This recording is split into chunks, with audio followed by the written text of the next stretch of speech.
to just use your own mind. You have to think for yourself, because otherwise, you'll look up and you'll have someone who has a tainted agenda for you, a tainted agenda for the person that you might be interested in, for a position, for love, interest, for a number of things. That they'll have their own opinion of someone and will completely taint your opportunity to connect with a potential good employee, a potentially good friend, a potentially good mate.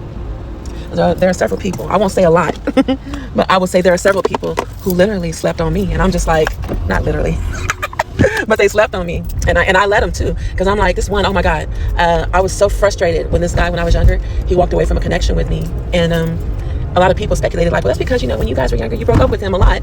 And so now he's just breaking up with you. The first time he breaks up with you, then it's a problem. And I was like, no, if he broke up with me because of something that I did or something that he was struggling with internally, if the decision is only about me or him, I could have accepted that. I can't accept that. But I knew that it was because he was being influenced. You allowed somebody to come in and influence you against me, against yourself, against what you wanted in your heart.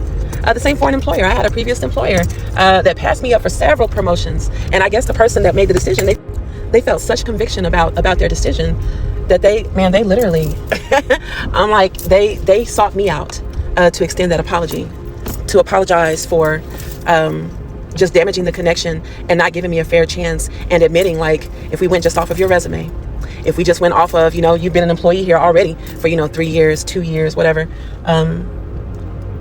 you qualify for this position. But you had a friend of me. You had someone that jumped in there. Maybe you told them that you were thinking about applying for something.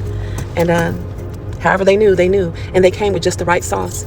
They said just the right thing that uprooted a decision that, it was pretty much made. We already hired you, but because of one person's input. And so I'm reaching out to tell you that this person is not your friend. You put them down for a reference and they said something that we took at face value, but it always stuck with me. And every time your name came up for another promotion, those words were considered from that reference, even though we all knew that reference, that person was a disgruntled employee themselves. Even though that person had degrees that I didn't have, they had years of experience that I didn't have, they told an untruth about me to someone that was in a position to make a decision. I don't want to say a gatekeeper, but because these are, there are people that are hiring managers and different department heads. They come together and they choose, whenever they're hiring from within.